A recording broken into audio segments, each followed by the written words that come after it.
저는 단돈 5만 원을 쥐고 밤비를 맞으며 아이를 안고 집을 나왔습니다.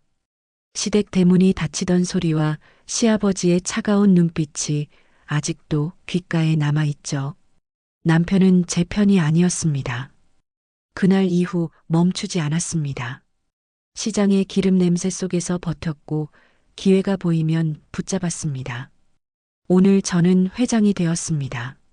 시작은 멸시와 굴욕의 밤이었습니다. 결혼식 날 저는 정말 행복했습니다. 22살의 저에게 도연은 꿈 같은 사람이었어요. 강남 한복판에 큰 집을 가진 부잣집 아들이었으니까요. 하지만 시댁에 첫 발을 디딘 순간부터 차가운 시선들이 저를 에워쌌습니다. 시아버지 병국은 저를 보는 눈빛부터 달랐어요. 마치 더러운 것을 보듯 코를 찌푸렸습니다.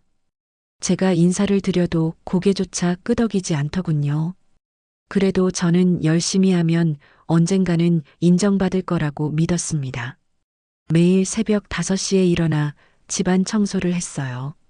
화장실부터 거실까지 구석구석 닦고 또 닦았습니다.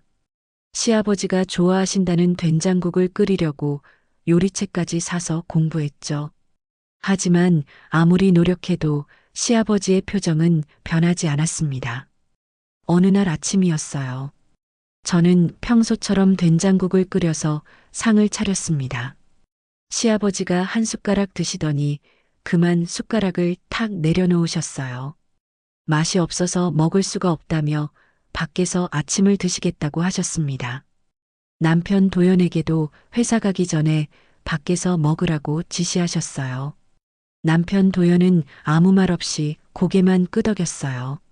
저를 한번 쳐다보지도 않고 말입니다. 그 순간 제 가슴이 무너지는 것 같았습니다. 점심때가 되어서도 시아버지는 집에 오지 않으셨어요.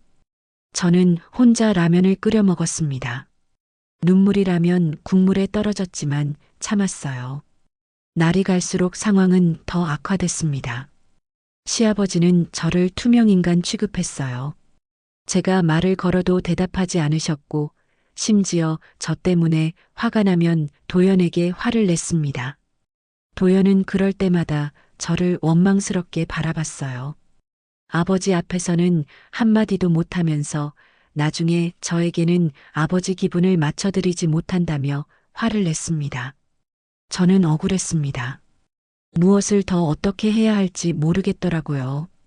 하지만 도연에게는 그런 말을 할 수 없었어요. 남편마저 등을 돌리면 저는 정말 갈 곳이 없었거든요. 시댁 생활이 6개월째 접어들 무렵 저는 임신 소식을 알게 됐습니다. 혹시라도 이 소식이 분위기를 바꿔줄까 싶어서 조심스럽게 말씀드렸어요. 하지만 시아버지의 반응은 차갑기만 했습니다. 손자든 손녀든 상관없다면서 어차피 제가 낳을 아이라고 무시하셨어요. 그 말을 듣는 순간 저는 정말 절망했습니다. 임신 중에도 집안일은 계속해야 했습니다. 입덧이 심해서 화장실에서 토하고 있는데도 시아버지는 밥상이 늦다고 재촉하셨어요. 도연은 회사 일이 바쁘다며 저를 돌봐주지 않았습니다. 어느 날은 장을 보러 시장에 갔다가 계단에서 발을 헛디뎠어요. 다행히 크게 다치지는 않았지만 배가 아파서 병원에 갔습니다. 의사 선생님이 안정을 취하라고 하셨는데도 시아버지는 그날 저녁 왜 집에 늦게 왔냐고 다그쳤어요. 임신했다고 게을러지면 안 된다면서 우리 집 며느리가 그 정도로 나약하면 어떻게 하냐고 핀잔을 주셨습니다. 저는 그날 밤 이불을 뒤집어 쓰고 펑펑 울었습니다. 이렇게 살아야 하나 싶더라고요. 하지만 뱃속의 아이를 생각하면 포기할 수도 없었어요. 출산 날이 다가오면서 저는 마지막 희망을 걸었습니다. 아이가 태어나면 분위기가 달라질 거라고 믿었거든요. 하지만 딸을 낳은 순간 시아버지의 표정은 더욱 차가워졌습니다. 딸이라는 한마디로 끝이었어요. 아이를 보러 병원에도 오지 않으셨습니다. 도연마저 실망한 표정을 감추지 않으며 다음에는 아들을 낳아야겠다고 말했어요. 저는 그 말을 듣고 마음이 무너졌습니다. 제가 낳은 딸마저 환영받지 못하는구나 싶었어요. 갓난아이를 안고 집으로 돌아왔을 때도 시아버지는 손녀를 한번 쳐다보지도 않으셨습니다. 그렇게 1년이 더 흘렀습니다. 저는 아이를 키우면서도 집안일을 해야 했어요. 밤새 아이가 울어서 잠을 못 잔 날에도 새벽에 일어나서 청소를 했습니다. 몸이 천근만근 무거웠지만 참았어요. 하지만 시아버지의 태도는 점점 더 차가워졌습니다. 심지어 손녀가 울기라도 하면 시끄러워 죽겠다며 애를 어떻게 키우는 거냐고 짜증을 내셨어요. 저는 그때마다 아이를 달래느라 정신이 없었습니다. 그런 제 모습을 보면서 도연도 점점 저에게서 멀어졌어요.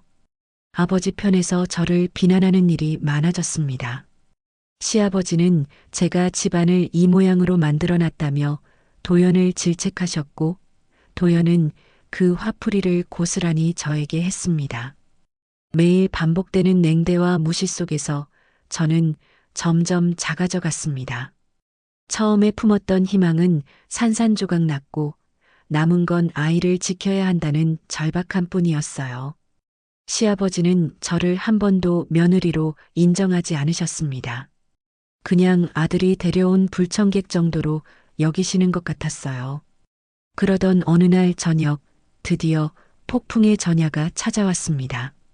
시아버지가 도연을 서재로 불러들이더니 1시간 넘게 무슨 이야기를 나눴어요. 저는 불안한 마음으로 거실에서 기다렸습니다. 두 사람의 목소리가 낮게 들려왔지만 무슨 말인지 알아들을 수는 없었어요. 하지만 직감적으로 알았습니다.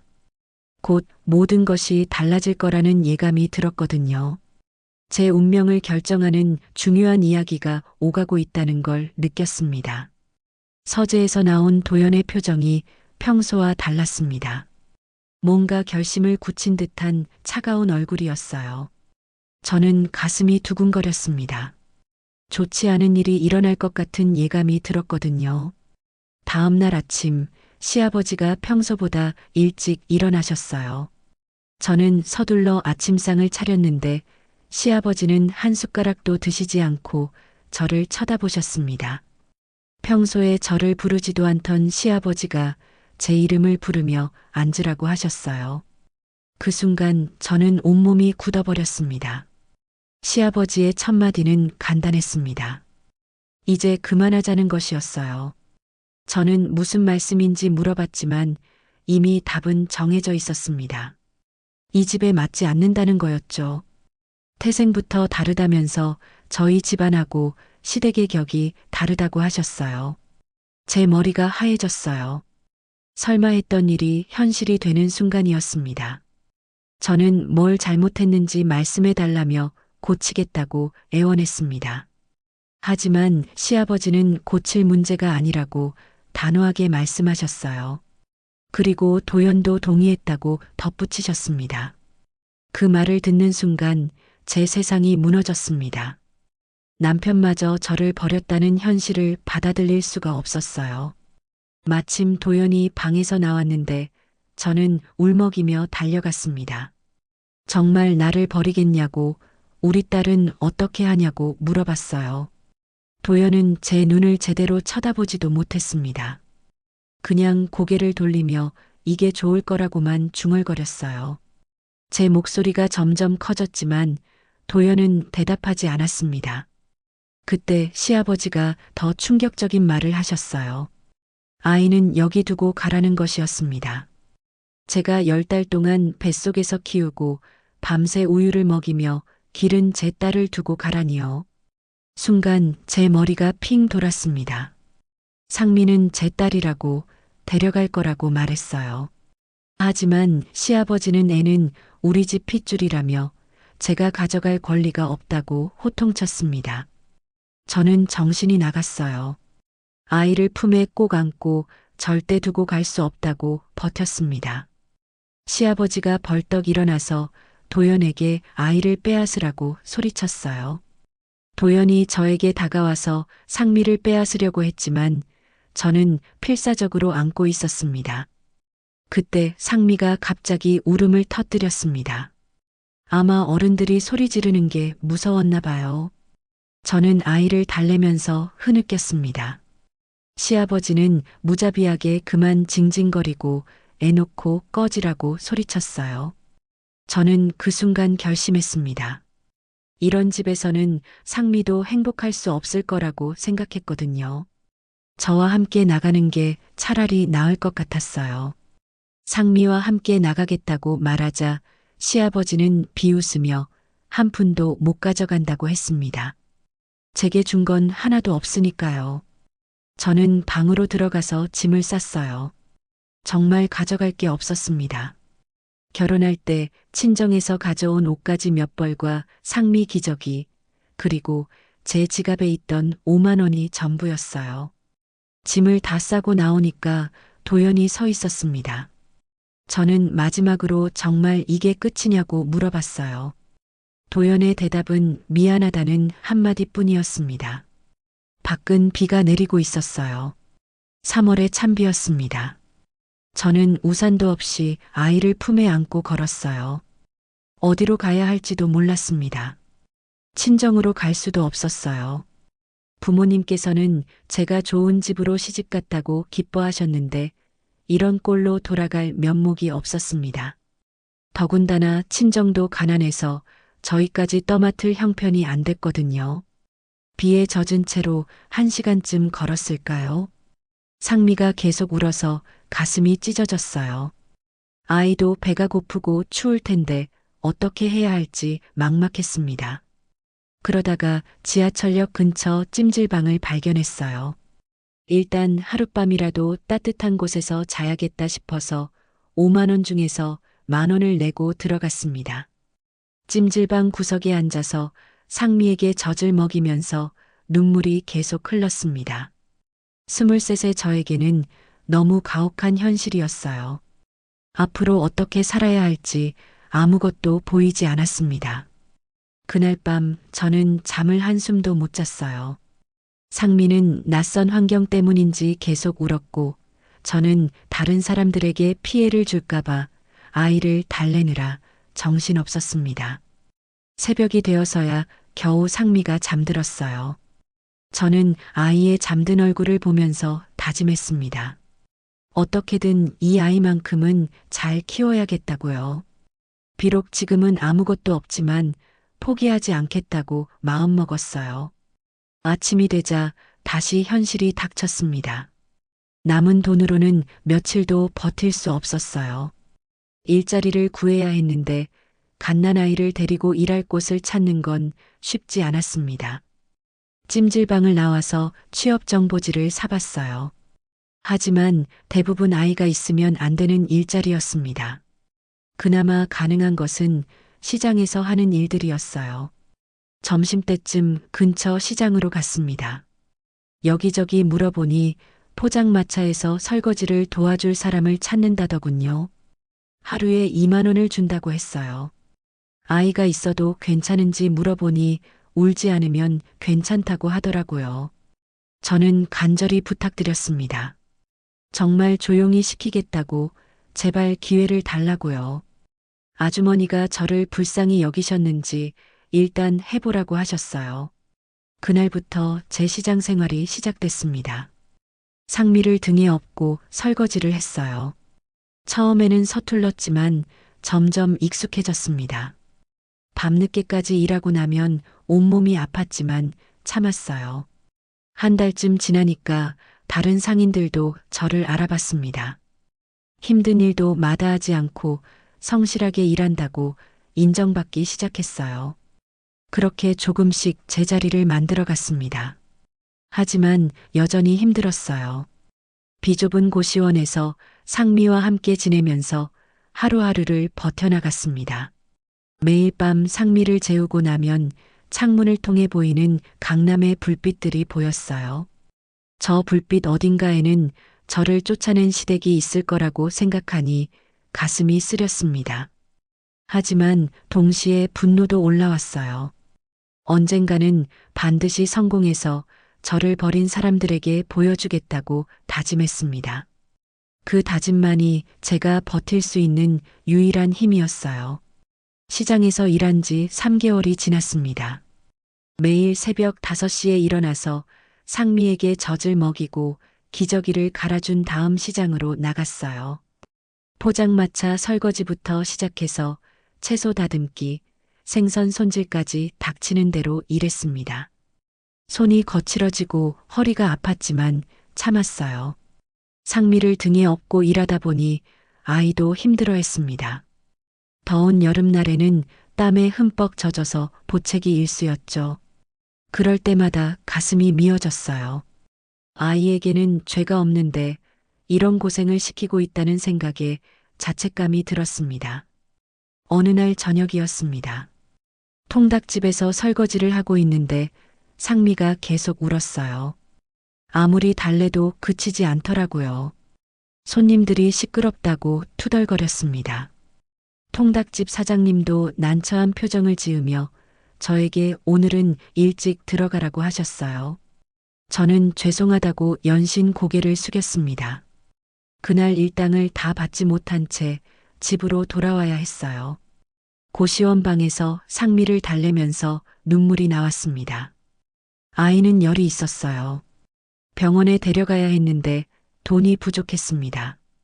그래도 어쩔 수 없이 응급실로 갔죠. 다행히 큰 병은 아니었지만 병원비로 3만 원이 나갔어요. 그날 밤 지갑을 열어보니 10,000원밖에 남지 않았습니다. 내일 방세를 내야 하는데 돈이 모자랐어요. 저는 그날 밤새 울었습니다. 이렇게 살아도 되는 건지 자꾸 의심됐거든요. 하지만 다음 날 아침 상미가 많이 나아진 모습을 보고 다시 용기를 냈습니다. 포기할 수는 없었거든요. 시장으로 나가서 여기저기 일자리를 찾아다녔어요. 그때 김아주머니를 만났습니다. 나물 반찬을 파는 분이었는데 저를 불러 세우더라고요. 얼굴이 왜 그러냐며 많이 힘들어 보인다고 하셨어요.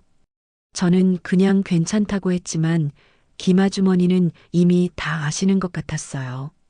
자신도 젊을 때 혼자 아이 키우느라 고생했다면서 힘들면 언제든지 말하라고 하셨습니다. 그 따뜻한 말 한마디에 또 눈물이 났습니다. 이 험한 세상에도 좋은 사람이 있구나 싶었어요. 김아주머니 덕분에 새로운 일자리를 구했습니다. 새벽 시장에서 야채를 정리하는 일이었어요. 새벽 3시부터 8시까지 일하고 하루에 3만 원을 받았습니다.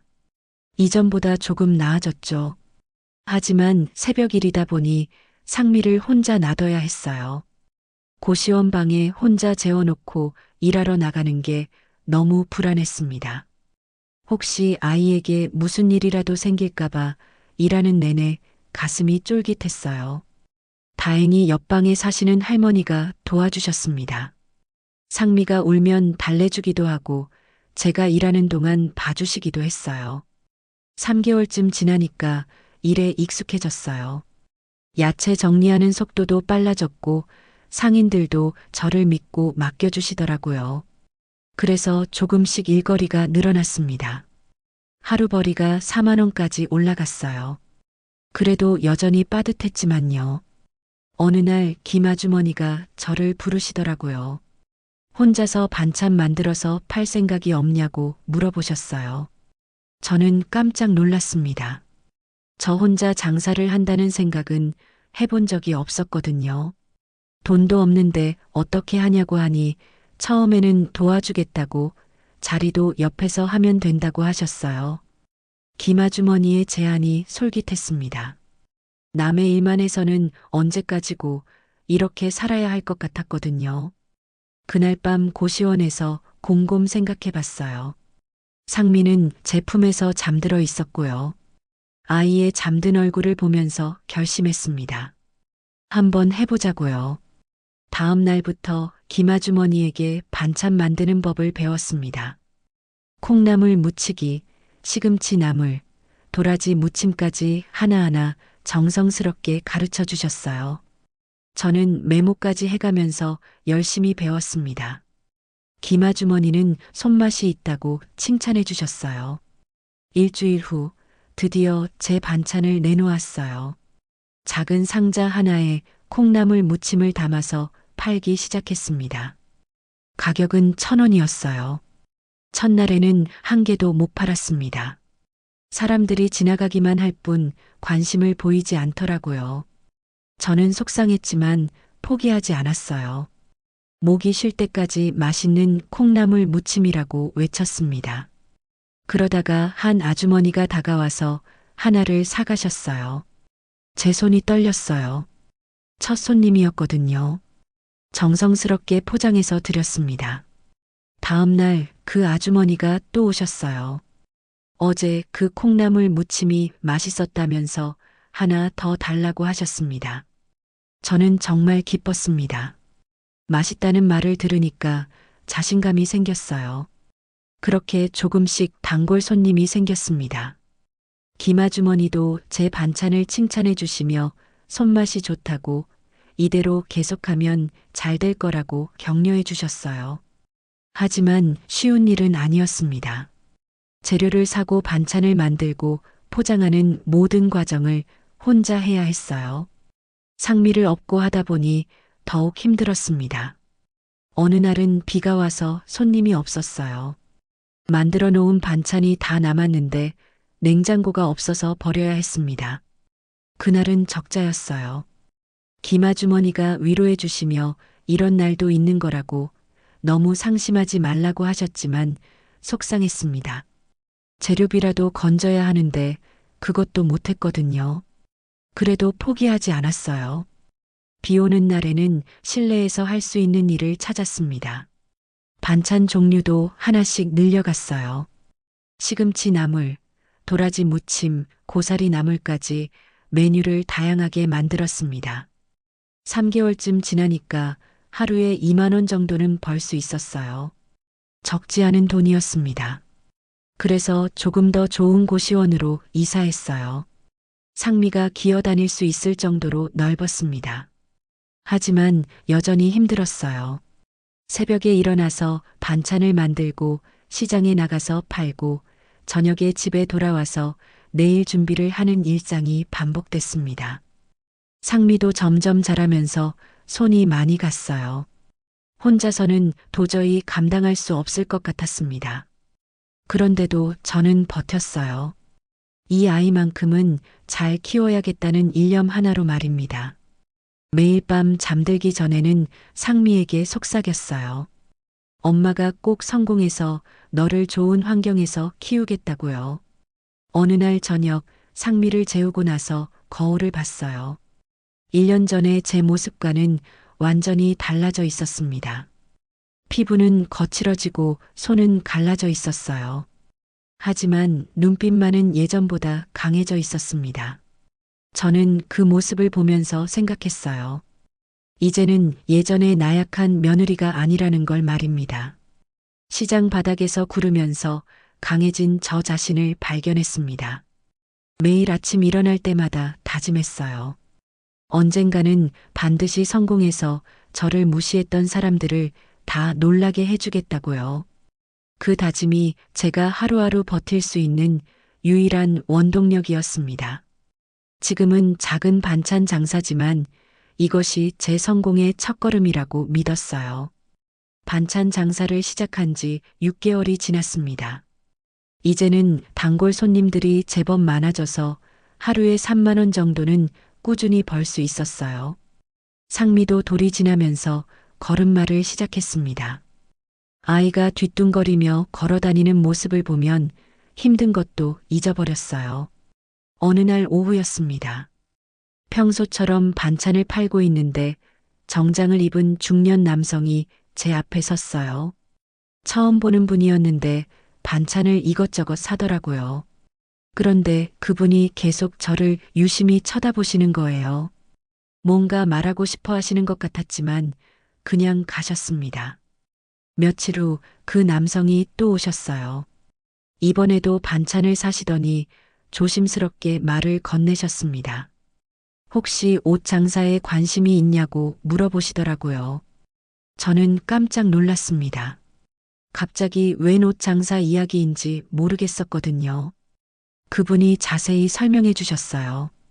동대문에서 옷 도매업을 하시는 분이었는데 믿을 만한 사람을 찾고 있다는 거였어요. 제가 성실하게 장사하는 모습을 며칠 동안 지켜보셨다고 하더라고요. 옷을 떼어다가 시장에서 팔아보면 어떻겠냐는 제안이었습니다. 처음에는 망설였어요. 반찬 장사도 이제 겨우 궤도에 올랐는데 새로운 일을 시작하는 게 부담스러웠거든요. 하지만 그분 말로는 옷 장사가 반찬보다 돈이 더 될 거라고 하셨어요. 한 벌에 5천 원씩 이익이 난다면 하루에 10벌만 팔아도 5만 원이니까요. 그날 밤 고시원에서 고민했습니다. 상미는 제 무릎에서 잠들어 있었고요. 아이를 보면서 생각했어요. 더 큰 성공을 위해서는 더 큰 도전이 필요하다고요. 김아주머니께 상의 드리니 해볼 만하다고 격려해 주셨습니다. 일주일 후 저는 옷 장사를 시작했습니다. 처음에는 반찬과 함께 팔았어요. 옷 몇 벌을 걸어놓고 손님들이 반찬을 사러 오면 옷도 보여드렸습니다. 생각보다 반응이 좋았어요. 시장에 오는 아주머니들이 실용적이면서도 예쁜 옷들을 좋아하셨거든요. 한 달 만에 옷 매출이 반찬 매출을 넘어섰습니다. 정말 신기했어요. 그래서 점점 옷에 더 집중하게 됐습니다.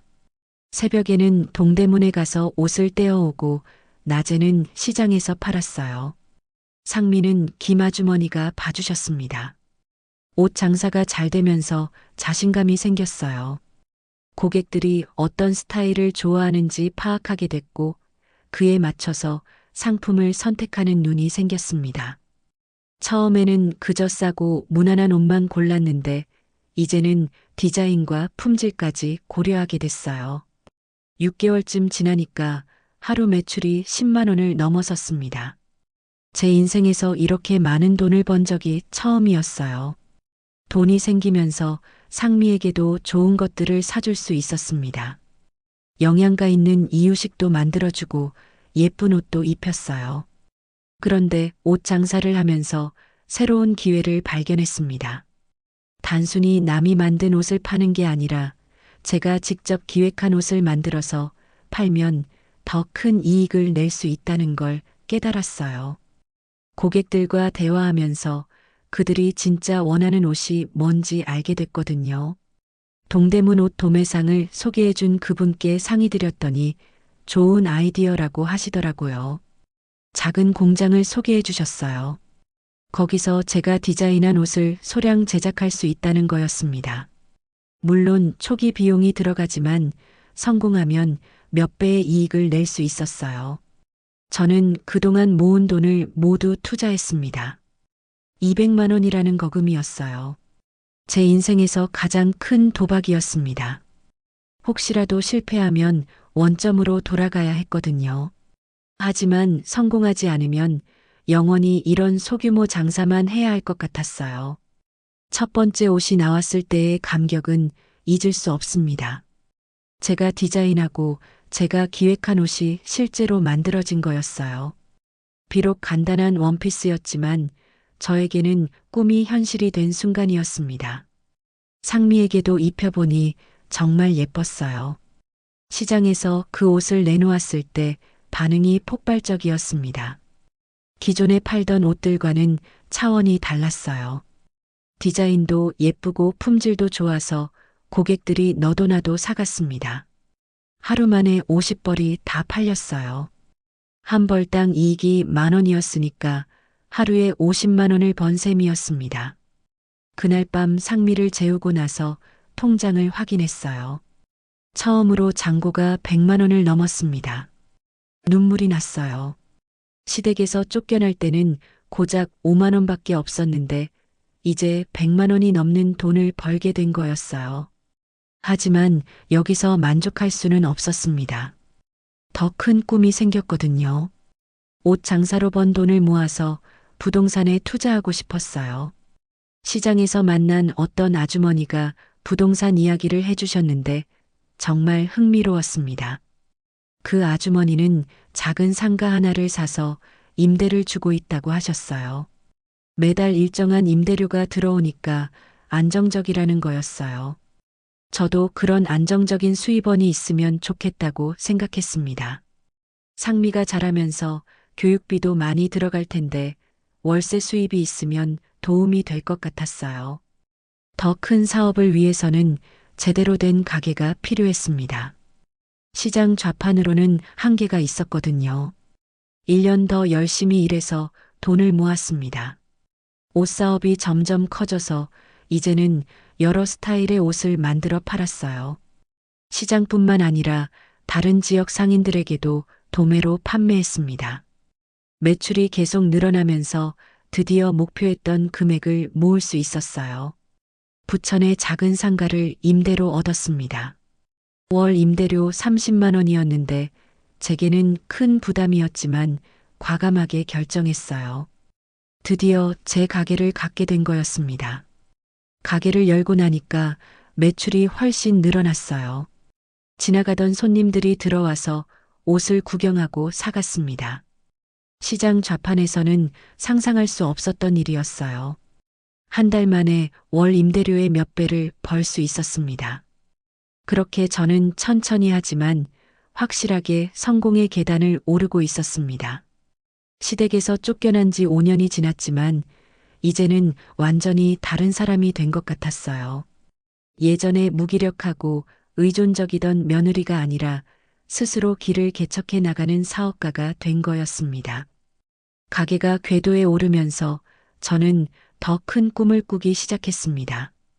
단순한 옷가게가 아니라 본격적인 의류 사업을 하고 싶었어요. 상미도 이제 중학생이 됐고 제법 의젓하게 자라서 제 일을 도와주기도 했습니다. 10년이 더 흘렀습니다. 그동안 저는 쉬지 않고 달려왔어요. 부천의 작은 가게에서 시작해서 이제는 여러 지점을 운영하게 됐습니다.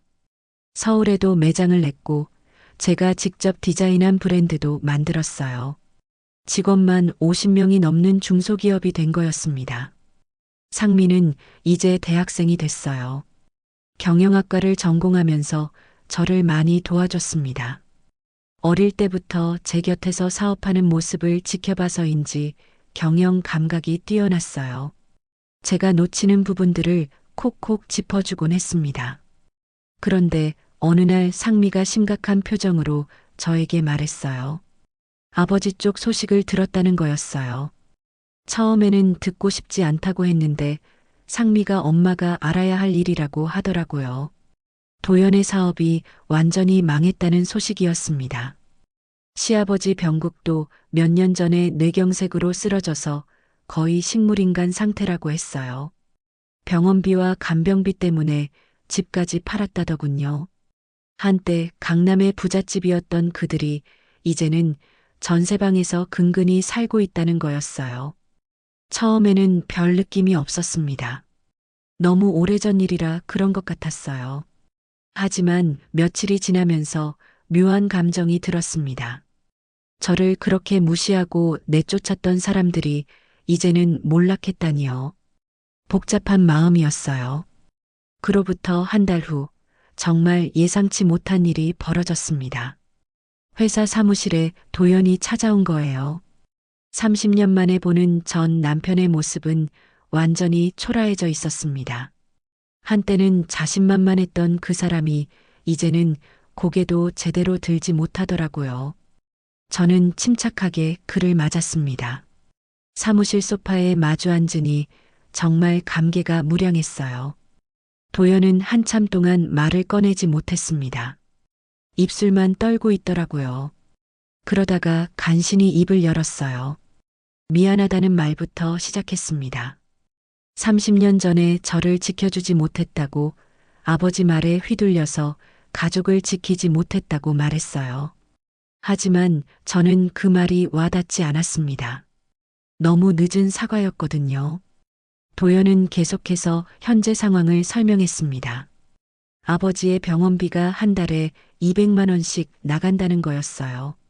자신은 나이가 많아서 제대로 된 일자리를 구하기도 힘들다고 했습니다. 결국 도움을 청하러 온 거였어요. 저는 그 말을 듣고 있으면서 참 아이러니하다고 생각했습니다. 저를 더럽다고 여겼던 시아버지가 이제는 제 돈에 의존해야 하는 상황이 된 거였어요. 저를 무시했던 남편이 제 앞에서 고개를 숙이고 있고요. 하지만 복수심 같은 건 별로 들지 않았습니다. 오히려 허무했어요. 제가 그토록 증명하고 싶었던 것들이 이미 증명된 상황이었거든요. 저는 이제 누가 뭐라고 하든 흔들리지 않을 만큼 단단해져 있었습니다. 도연에게 말했습니다. 도움을 주는 건 불가능하다고요. 하지만 그 이유가 미워서가 아니라고 했어요. 저에게는 이제 새로운 가족이 있고 새로운 삶이 있다고 말했습니다. 과거의 인연에 얽매일 이유가 없다는 거였어요. 도연은 그 말을 듣고 더욱 고개를 숙였습니다. 그리고 마지막으로 상미를 만나게 해달라고 부탁했어요. 딸이라도 한번 보고 싶다고 말이에요. 하지만 저는 그것도 거절했습니다. 상미에게는 이미 충분한 상처를 줬다고 생각했거든요. 도연이 돌아간 후 상미에게 이야기했습니다. 상미는 의외로 담담했어요. 자신에게는 이미 엄마가 아버지 역할까지 해줬기 때문에 그런 사람이 필요 없다고 했습니다. 오히려 엄마가 힘들어할까봐 걱정된다고 하더라고요. 그날 밤 저는 오랜만에 30년 전을 떠올려 봤습니다. 비 오던 그날 밤 상미를 안고 시댁을 나서던 순간 말이에요. 그때는 정말 세상이 끝난 것 같았는데 지금 돌이켜보니 그게 진짜 시작이었던 것 같았어요. 며칠 후 또 다른 소식을 들었습니다. 시아버지 병국이 세상을 떠났다는 거였어요. 장례식에 참석해달라는 연락이 왔지만 저는 가지 않았습니다. 상미도 가지 않겠다고 했어요. 저희에게 그분은 이미 오래전에 끝난 인연이었거든요. 그로부터 5년이 더 지났습니다. 저는 이제 정말 큰 기업의 대표가 됐어요. 직원만 500명이 넘는 회사로 성장했습니다. 상미도 대학을 졸업하고 제 회사에서 일하면서 저를 든든하게 뒷받침해주고 있어요. 어느 날 오후 회사 로비에서 우연히 예전 동네 사람을 만났습니다. 그분이 저를 알아보고 깜짝 놀라더라고요. 30년 전 그 며느리가 이렇게 성공했다는 게 믿어지지 않는다고 하셨어요. 그리고 도연이 요즘 어떻게 사는지 이야기해 주셨습니다. 도연은 지금도 어려운 생활을 하고 있다더군요. 건설 현장에서 막일을 하며 근근히 살아가고 있다고 했어요. 그 이야기를 들으면서도 저는 별다른 감정이 들지 않았습니다. 그저 각자의 선택에 따른 결과라고 생각했어요. 상미와 함께 저녁을 먹으면서 이야기했습니다. 30년 전 그날이 없었다면 지금의 저희도 없었을 거라고요. 힘들었지만 그 경험이 저를 강하게 만들어줬다고 말했습니다. 상미도 그 말에 동의하며 엄마를 자랑스러워한다고 했어요. 지금 저는 정말 행복합니다. 제가 이룬 것들이 자랑스럽기도 하고요. 하지만 가장 큰 자랑은 상미예요. 어려운 환경에서도 바르게 자라준 딸이 제게는 최고의 성공작입니다. 그 아이와 함께 이룬 이 모든 것들이 진짜 제 인생이라고 생각해요. 30년 전 빈손으로 쫓겨났던 그 며느리는 이제 없습니다. 지금의 저는 스스로 일어서서 모든 걸 이뤄낸 당당한 여성이에요. 그리고 이 모든 과정을 통해 깨달았습니다. 진짜 성공은 다른 사람의 인정을 받는 게 아니라 자신의 힘으로 자신의 길을 걸어가는 거라는 것을요.